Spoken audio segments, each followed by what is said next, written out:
Anyone want some popcorn?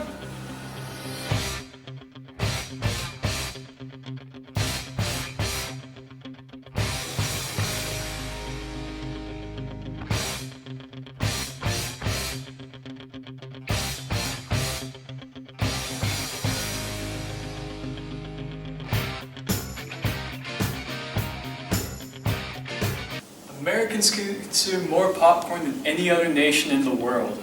We've even made 3,415-pound balls of this stuff. It's 8 feet across in popcorn. But it's not just a sturdy building material, it also lasts ages. We've even popped 1,000-year-old popcorn kernels that we've dug up from Peruvian tombs. Not only has popcorn been around that long, but it also lasts that long provided it stays at the right temperature and is uncracked, or else the moisture inside gets out and it will no longer pop. Or else you end up with those unpopped kernels that always end up at the bottom of your popcorn bag. We call them old maids in the industry. But you know, I'm no expert, I'm just a narrator. Well, you're about to turn it over to someone who really knows their stuff about popcorn.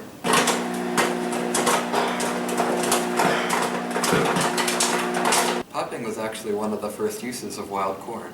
The first evidence of popcorn was found in a cave in New Mexico, dating all the way back to 3600 BC. Native Americans believed that spirits lived inside the kernels, and when these spirits were angry, they would pop, and that's what they believed. Aztec corn gods wore headdresses and necklaces made of popcorn, strung on a string. So actually, it was a very common confection for Native Americans and the Aztec people. Jumping ahead in history, Charles Crators actually created the very first popcorn machine in 1885. Popcorn was one of the only goods that survived and actually thrived in the Great Depression. At 5 to 10 cents a bag, it was one of the only luxuries that poor families could enjoy at the time.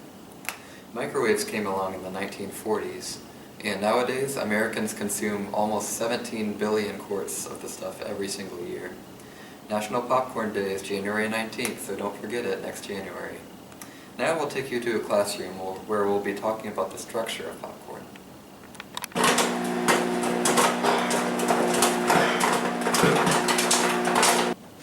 Alright, good morning class. I'm Dr. Kramer. This is obviously Pop 104, Introduction to Popcorn Studies. Welcome. If you're in the wrong class, please leave now. That's actually really embarrassing because this is like halfway through the semester. But anyway, we have a really exciting class for you today. We're going to be talking about the parts of a popcorn kernel that is, not the entire ear.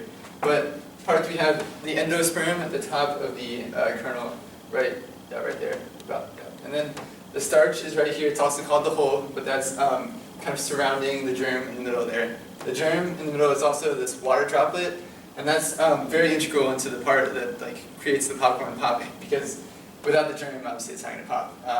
As that heats up, that water expands and then obviously pops. Down here is the pedestal. That's the part that's actually connected to the ear, and that there's obviously very many different kernels in a popcorn. Now we're talking about the different shapes of popcorn.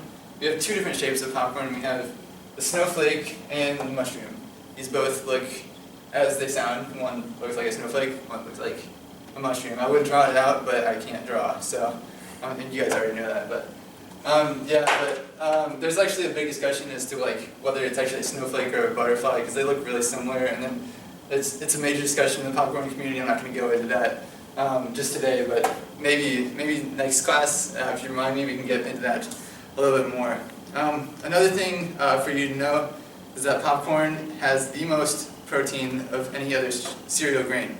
I know we talked about last week how it was actually reared as a cereal back in the 1800s, and that's obviously not a breakfast cereal unless you're a college student that's really desperate for food. But you guys aren't that, and but it has the most protein, and so it's very healthy. So it's a good thing. You should eat popcorn. But I think that's all for today, guys. Thanks for coming to class. I'll see you next week. Don't forget we have a 500-page paper due Wednesday, so work on that, guys.